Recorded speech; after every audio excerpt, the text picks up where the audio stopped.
ଜୟ ଜଗନ୍ନାଥ। ଏ ଦେଶର ଗଜପତି ମହାରାଜା ମାନେ 100 ଘର ହାତୀ ପୋଷୁଥିଲେ ବଣ ପାରି ହେବା ପାଇଁ ଏବଂ 1 ଘର ଦିଅଁ ପୋଷୁଥିଲେ ସଂସାର ପାରି ହେବା ପାଇଁ। ଖର୍ଚ୍ଚ ସମାନ, ଖାଦ୍ୟ ବି ସମାନ। ଏ ଦିଅଁଙ୍କର ମୁହଁ ସବୁବେଳେ ଓଦା ଥାଏ। ବାରମ୍ବାର ଭୋଜନ ପରେ ବାରମ୍ବାର ଆଞ୍ଚଉଥିବାରୁ ଏମନ୍ତ ହୁଏ ବୋଲି ଭକ୍ତେ କହନ୍ତି। ସର୍ବଦା ଗ୍ରାସମାନ ମୁହଁଟିକୁ କାହିଁକି ଯେ ଆଞ୍ଚୋଇବା କ୍ରିୟା ଦ୍ୱାରା ଅଯଥା ବାଧା ଦିଆଯାଏ ବୁଝିବା କଠିନ। କେତେ ପରିମାଣ ଅନ୍ନ ନୈବେଦ୍ୟ ହେଲା ତାକୁ କଳନା କରିବା ଭକ୍ତଜାତିର ସ୍ୱଭାବ ନୁହେଁ, କିନ୍ତୁ ଅନ୍ତତଃ କେତେଥର ଧୂପ ଉଠିଲା ତାକୁ ମଞ୍ଜି ଆଣିଲା ପରି ହିସାବ ରଖା ଚାଲିଥାଏ। ନୀତିର ବ୍ୟତିକ୍ରମ ହୁଏ ନାହିଁ। ସେଥିପାଇଁ ଯେତେବେଳେ ପଚାରିଲେ ମଧ୍ୟ ଠାକୁରଙ୍କ ନୀତି ବଢ଼ୁଥାଏ, ନୈବେଦ୍ୟ ଅର୍ପଣ ଚାଲିଥାଏ କିମ୍ବା ଆଚମନ ଚାଲିଥାଏ, ଅନ୍ୟ କୌଣସି ଈଶ୍ୱରୀୟ ଦାୟିତ୍ୱ ତାଙ୍କୁ ଏଠାକାର ଭକ୍ତମାନେ ଦେଇନଥାନ୍ତି ବା ଦେଇନାହାନ୍ତି। ଅହରହ ଭୋଜନ କ୍ରିୟାକୁ ସାବ୍ୟସ୍ତ କରୁଥିବା ସେ ମୁଖମଣ୍ଡଳଟି ଦେଖିଲେ ଗୁହାରିଆ କେବଳ ଅନ୍ନ ଖଣ୍ଡିଏ ହିଁ ମାଗିପାରେ। ଆଉ କିଛି ଶ୍ରୀଛାମୁରେ ଜଣାଇବା ଅବାନ୍ତର ମନେହୁଏ। ବର୍ଣ୍ଣ, ଆକାର, ଆହାର ଏବଂ ଠାଣିରୁ ପ୍ରବଳ ମତୁଆଲା ହାତୀର ପରିଚୟ ପାଇ କେହି ଜଣେ ଭକ୍ତ ତାଙ୍କୁ ଆଉ ଗୋଟିଏ ହସ୍ତୀସୁଲଭ ଚିତ୍ତବିନୋଦନ ପାଇଁ ଆବେଦନ କରିଥିଲେ। ତା ହେଲା ପଦ୍ମବନଟିକୁ ଦଳିବା। ସେଥିରେ ମଧ୍ୟ କୁଆଡ଼େ ସେ ଅଙ୍ଗୀକାର ଦେଲେ ନାହିଁ ବୋଲି ଜନରବ। କାରଣ ଭୋଜନ ଏବଂ ଆଚମନର ଅବିଶ୍ରାନ୍ତ ପରିଶ୍ରମରେ ଅବସନ୍ନ ହେବା ପରେ କେବଳ ପହୁଡ଼ ହିଁ ସମ୍ଭବ ଏବଂ ସମୀଚୀନ।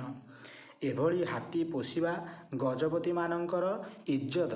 ତାକୁ ତେମନ୍ତ ମାର୍ଗେ ପାଳିବା ଆମ୍ଭଭଳି ଇତରଜନଙ୍କ ପାଇଁ ଦୁସ୍ତର ଦାୟିତ୍ୱ। ଦୋଳିରେ ଝୁଲି ସରଲବଣୀକୁ ଥୁ ଥୁ କରି ଫିଙ୍ଗୁଥିବା ପଲିଅଳ ଠାକୁରେ ଗଣ୍ଡିଏ ବଗଡ଼ା ବା ଖଣ୍ଡିଏ ପୋଡ଼ପିଠାରେ ବକତେ ତୁଲାଇ ନେଉଛନ୍ତି। ତଥାପି କେମିତି ଏବଂ କାହିଁକି ତାଙ୍କ ରୋଷ ଘରୁ ଧୂଆଁ ଉଠୁଥାଏ। ଆଠକାଳି ବାରମାସୀ ଭୋଗ ଉଠୁଥାଏ ବର୍ଷସାରା ଏବଂ ଯାନିଯାତ୍ରା ପର୍ବପର୍ବାଣିରେ ପିଠାପଣା ପାଇଁ ପୁରୁଷାନୁକ୍ରମେ ଖଟଣିରେ ନିଯୁକ୍ତ ହୋଇଥାନ୍ତି ଦଇତାପତିମାନେ। ଏହା ଆମ୍ଭ କ୍ଷୁଦ୍ର ବୁଦ୍ଧିର ଅଗୋଚର। ଏ ଭୋଗ କ୍ଷେତ୍ରରେ ଖାଇବା ଊଣା ହୋଇଗଲେ ଈଶ୍ୱରଙ୍କର ବିଭୂତି ଊଣା ହୋଇଯାଏ, ସଂଜ୍ଞା ବଦଳିଯାଏ ଈଶ୍ୱରଙ୍କର। ଏଣୁ ଭକ୍ତି, ଶକ୍ତି ଏବଂ ପ୍ରେମ ବିବର୍ଜିତ ହୋଇ ସୁଦ୍ଧା ପରମ୍ପରାଟିକୁ ରକ୍ଷା କରାଯାଏ, ହାତୀ ପୋଷାଯାଏ। ଖାଇବା ମଣିଷ ପାଇଁ ନ୍ୟୁନତମ ପ୍ରୟୋଜନ, କିନ୍ତୁ ଆଦିମତମ ବିଳାସ। କେଉଁ କାଳରୁ ଭୋଜ୍ୟର ପରିମାଣ ଅନୁପାତରେ ତାର ଐଶ୍ୱର୍ଯ୍ୟ ଏବଂ ପ୍ରତିପତ୍ତି ନିର୍ଣ୍ଣିତ ହୋଇ ଆସୁଛି। ଆଲେକଜାଣ୍ଡ୍ରା ଆଉ ଲକ୍ଷେ ରାଜ୍ୟ ଜୟ କରନ୍ତୁ, କିନ୍ତୁ ତାଙ୍କ ମଣୋହି ପାଇଁ ଯଦି 10-20ଟିଏ ବନ୍ୟ ବାର୍ହା ସମ୍ପୂର୍ଣ୍ଣ ଏବଂ ସାବୟବ ଭଜା ହୋଇ ପରଷା ହେଲା ନାହିଁ, ତେବେ ସେ କି ବିଶ୍ୱବୀର?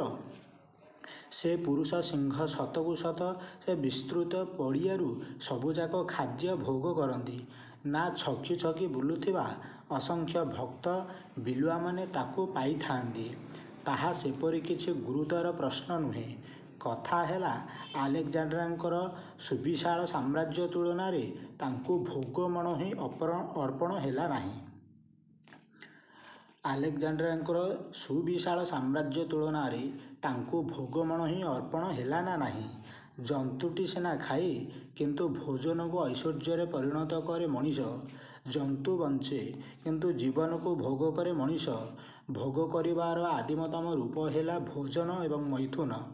ଏଥିରେ ହିଁ ଆବାହମାନ କାଳରୁ ସବୁ ପ୍ରକାର ଯୋଜନା ଏବଂ ସ୍ୱପ୍ନ ଜଡ଼ିତ ହୋଇ ରହିଛି। ଏଥିରେ କ୍ଷୁଧା, ଏଥିରେ ଆନନ୍ଦ।